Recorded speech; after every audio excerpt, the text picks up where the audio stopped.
Dari soal yang nomor satu, pada soal nomor satu, adik-adik diberikan informasi atau stimulus mengenai perubahan iklim global. Kemudian pertanyaan soal di antara pernyataan berikut yang paling tepat dan paling lengkap dalam menjelaskan hubungan atau keterkaitan antara penyimpangan iklim dan perubahan konsumsi energi adalah: pada soal, adik-adik sudah diberikan informasi bahwasannya ketika iklim dunia atau iklim global berubah, maka cuaca menjadi lebih ekstrim. Nah, cuaca ekstrim itu maksudnya adik-adik cuaca di atas kondisi normal. Misalkan cuaca panas, yang mana panasnya itu benar-benar panas. Atau cuaca dingin, yang mana dinginnya itu benar-benar dingin. Nah, perubahan cuaca ini membuat kebutuhan energi manusia juga ikut berubah. Lalu hubungannya seperti apa? Jika cuacanya itu panas ekstrim, tentu orang lebih banyak menggunakan AC atau memakai AC pendingin ruangan. Supaya AC atau pendingin ruangan ini bisa hidup, tentu harus konsumsi energi listrik yang berbahan bakar fosil. Nah, untuk adik-adik ketahui bahwasannya 80% energi listrik dunia itu masih menggunakan bahan bakar fosil. Nah, kalau bahan bakar fosil meningkat, tentu emisi gas rumah kaca juga meningkat, lalu terjadilah pemanasan global dan perubahan iklim. Sebaliknya, jika cuacanya itu dingin ekstrim, orang lebih banyak butuh pemanas ruangan. Nah, supaya pemanas ruangan ini bisa hidup, tentu harus mengkonsumsi energi listrik yang berbahan bakar fosil juga. Terjadilah peningkatan emisi gas rumah kaca. Dari penjelasan yang sudah disampaikan, sekarang kita tentukan mana opsi yang paling tepat, kemudian paling lengkap, yang menjelaskan keterkaitan antara perubahan iklim dengan perubahan konsumsi energi. Opsi jawaban yang A, peningkatan suhu rata-rata di wilayah tropis dan subtropis menyebabkan penurunan drastis kebutuhan energi untuk pemanasan, yang secara kumulatif atau secara perlahan mengurangi konsumsi energi global. Kalau terjadi peningkatan suhu, berarti cuaca menjadi lebih panas. Kalau cuacanya panas, maka orang-orang tidak butuh energi untuk pemanasan. Lalu terjadilah penurunan drastis terhadap kebutuhan energi untuk pemanasan. Nah, ini benar. Yang salahnya di sini adik-adik yang secara kumulatif atau secara perlahan mengurangi konsumsi energi global. Nah, energi global itu tidak akan berkurang. Kenapa tidak berkurang? Walaupun terjadi peningkatan suhu, orang tidak butuh energi pemanasan, tapi orang butuh AC sebagai energi pendingin. Maka yang terjadi adalah peningkatan konsumsi energi global. Maka opsi yang A sudah pasti salah adik-adik. Opsi yang B, gelombang panas yang meluas di kawasan padat penduduk di lintang rendah memicu lonjakan permintaan energi untuk pendinginan. Lintang rendah itu adik-adik daerah yang berada pada 0 sampai dengan 30 derajat lintang utara ataupun lintang selatan. Berarti meliputi wilayah tropis dan subtropis. Kalau terjadi gelombang panas, berarti cuaca menjadi lebih panas. Kalau cuacanya lebih panas, maka terjadi lonjakan permintaan energi untuk pendinginan. Nah, ini benar yang secara tidak langsung dapat meningkatkan emisi gas rumah kaca dari pembangkit listrik berbahan bakar fosil. Ketika terjadi permintaan energi untuk pendinginan, maka konsumsi energi listrik dari bahan bakar fosil itu juga ikut meningkat. Kalau bahan bakar fosilnya meningkat, maka emisi gas rumah kaca juga meningkat. Berarti opsi yang B benar, kita simpan, kita lihat opsi yang C. Frekuensi badai musim dingin yang lebih sering di lintang tinggi menyebabkan peningkatan substansial permintaan energi untuk pemanasan. Nah, ini benar. Kalau musim dingin berarti orang butuh energi pemanasan yang mengimbangi penurunan kebutuhan energi akibat musim panas yang lebih pendek. Nah, di sini salahnya adik-adik. Konsumsi energi itu tidak bisa diimbangi walaupun musim panas yang lebih pendek. Kenyataannya, ketika terjadi musim panas maupun panjang pendek, orang akan membutuhkan energi pendingin dalam jumlah yang besar. Maka belum tentu bisa diimbangi. Opsi yang D, pergeseran musim dan intensitas cuaca yang tidak menentu di seluruh dunia membuat pola konsumsi energi menjadi tidak stabil, mendorong investasi besar-besaran pada energi terbarukan. Nah, ini lebih kepada solusi atau kebijakan politik. Yang diminta oleh soal adalah keterkaitan antara perubahan iklim dengan perubahan konsumsi. Yang E, peningkatan suhu di lautan akibat perubahan iklim menyebabkan pemanasan di pesisir, yang mengakibatkan penurunan aktivitas industri yang menggunakan air sebagai pendingin, dan secara global mengurangi konsumsi energi. Nah, pernyataan yang E juga salah adik-adik. Konsumsi energi global itu tidak akan berkurang, karena aktivitas industri itu tidak hanya di laut saja. Maka yang paling tepat adalah yang B. Soal nomor 2. Pada soal nomor 2, adik-adik masih diberikan informasi atau stimulus mengenai gangguan stabilitas sistem pangan dunia akibat perubahan iklim, seperti fenomena El Nino dan fenomena La Nina. Pertanyaan soal dari pernyataan berikut yang paling tepat dalam menjelaskan implikasi atau dampak utama dari perubahan iklim terhadap ketahanan pangan global adalah. Jadi maksud soal adik-adik ketika terjadi perubahan iklim, apa dampak utamanya terhadap ketahanan pangan global atau ketahanan pangan dunia? Tentunya adik-adik sudah mengetahui kalau ketahanan pangan global itu berkaitan dengan aktivitas pertanian atau produksi pertanian, yang mana kita tahu bahwa sumber utama pangan dunia adalah pertanian. Pertanian itu sangat bergantung pada curah hujan, suhu, dan musim. Jadi ketika iklim berubah, maka ketiga hal ini, hujan, suhu, musim, itu menjadi terganggu. Kalau ketiganya terganggu, maka berdampak pada produksi pangan atau hasil panen yang ikut terganggu juga, berkurang hasil panennya karena mengalami disrupsi spasial dan temporal. Disrupsi spasial itu perubahan wilayah, yang mana wilayah yang dahulunya cocok ketika terjadi perubahan iklim menjadi tidak cocok. Dan disrupsi temporal itu berkaitan dengan perubahan waktu seperti masa tanam dan masa panen. Nah, sekarang kita tentukan mana opsi jawaban yang tepat. Yang A, peningkatan suhu global memicu pelelehan es di Arktik yang melepaskan nutrisi ke laut dan secara signifikan meningkatkan potensi perikanan global, sehingga mengurangi tekanan pada produksi pertanian. Kita tahu bahwasannya ikan bukanlah merupakan ketahanan pangan global, karena tidak semua masyarakat atau orang memakan ikan. Jadi yang masuk ke dalam ketahanan pangan global itu adalah aktivitas atau produk-produk pertanian.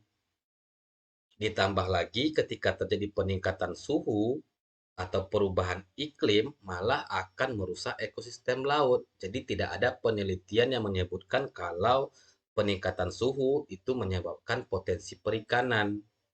Maka yang A salah. Yang B, peningkatan karbon dioksida atmosfer meningkatkan efisiensi fotosintesis tanaman yang berpotensi meningkatkan hasil panen dan menstabilkan produksi pangan di sebagian besar wilayah tropis. Nah, pernyataan yang B tidak sepenuhnya benar.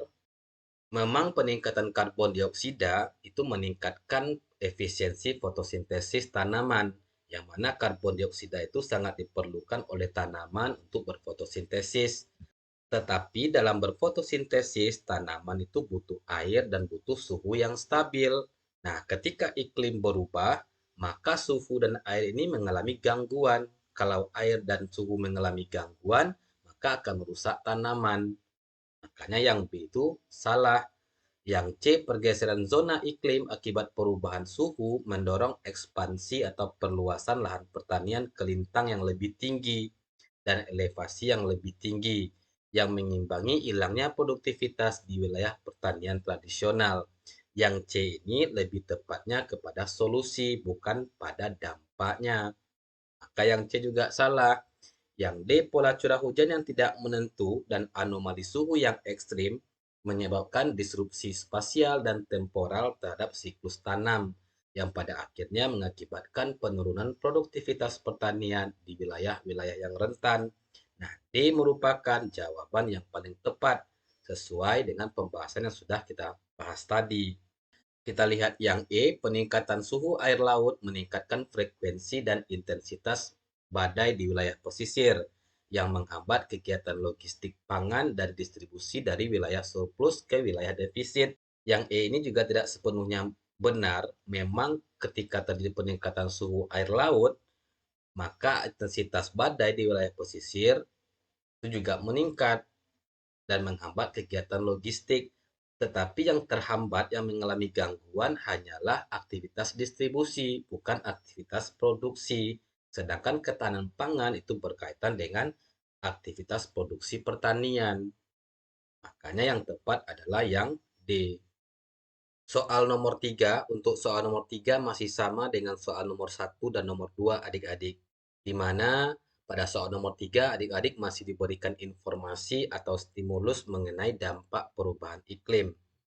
Kemudian pertanyaan soal dari kelima skenario berikut yang merupakan dampak langsung dan paling besar pengaruhnya dari perubahan iklim terhadap ketersediaan pasokan energi, terutama di kawasan yang sangat bergantung pada energi terbarukan adalah.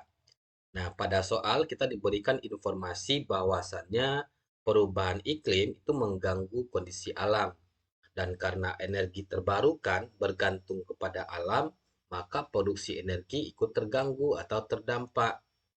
Kita lihat opsi yang A, kebijakan pajak yang ketat di negara-negara maju memicu investasi. Nah, ini merupakan kebijakan atau solusi, bukan dampak. Maka yang A itu opsi yang salah. Yang B, peningkatan suhu rata-rata di wilayah pesisir menyebabkan air laut mengalami pemuaian yang menghambat operasional pembangkit listrik tenaga nuklir dan termal. Yang C, pergeseran pola hujan dan anomali musim kemarau ekstrim menyebabkan penurunan drastis volume air pada waduk yang secara langsung mengurangi kapasitas produksi pembangkit listrik tenaga air. Nah, yang C merupakan opsi jawaban yang benar. Karena ketika terjadi pergeseran pola hujan dan kemarau yang ekstrim, maka dampaknya terhadap air waduk. Air waduk itu menjadi berkurang. Kalau air waduknya berkurang, tentu produksi PLTA ikut menurun. Nah, ini merupakan dampak langsung dari perubahan iklim terhadap pasokan energi terbarukan. Yang D ini juga merupakan opsi jawaban yang salah adik-adik karena peningkatan kecepatan angin itu meningkatkan efisiensi. Nah, ini justru meningkatkan pasokan energi sehingga bukan dampak negatif dari perubahan iklim.